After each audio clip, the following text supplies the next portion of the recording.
My name is Candace Cunningham.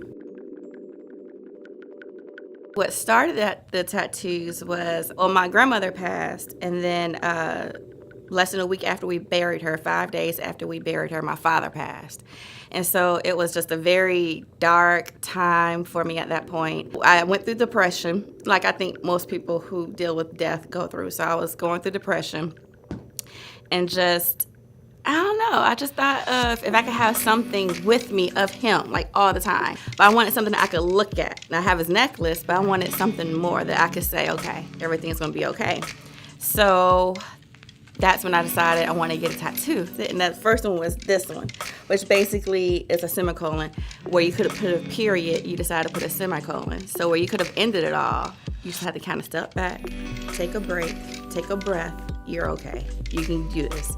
And then allowed me to continue on with the rest of my life. And so when I feel that angst coming on, I just look at it and I'm like, okay, we can do this. And so then after that, I got the magnolia leaf. And so everywhere we lived in Atlanta, there was always a magnolia tree, you know, being that he's from Mississippi and it's a state flower and tree. So I kind of carry my father with me. The horseshoe is my grandmother, my father's mother. They're, again, raised in deep south of Mississippi. So they have horseshoes over all the entrances of their house.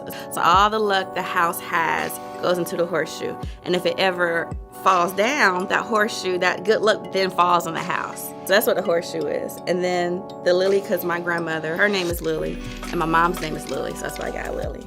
And the cherry blossom, because they bloom, and they bloom really nicely and really beautifully, but the blooms die quickly too.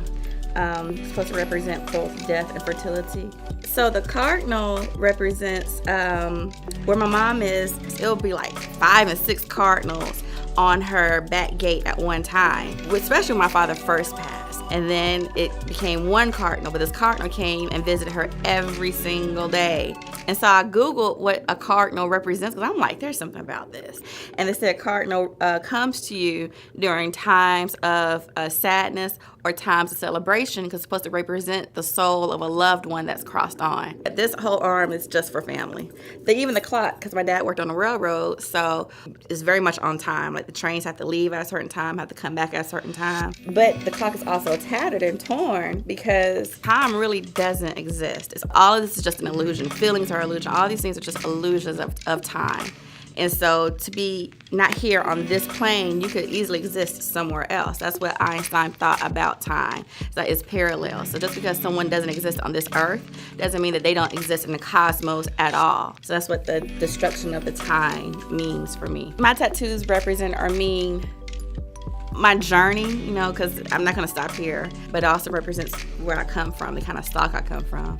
Family's everything. I mean, they're your first examples of love, friendship. My family, we're all very close. Family's everything to me.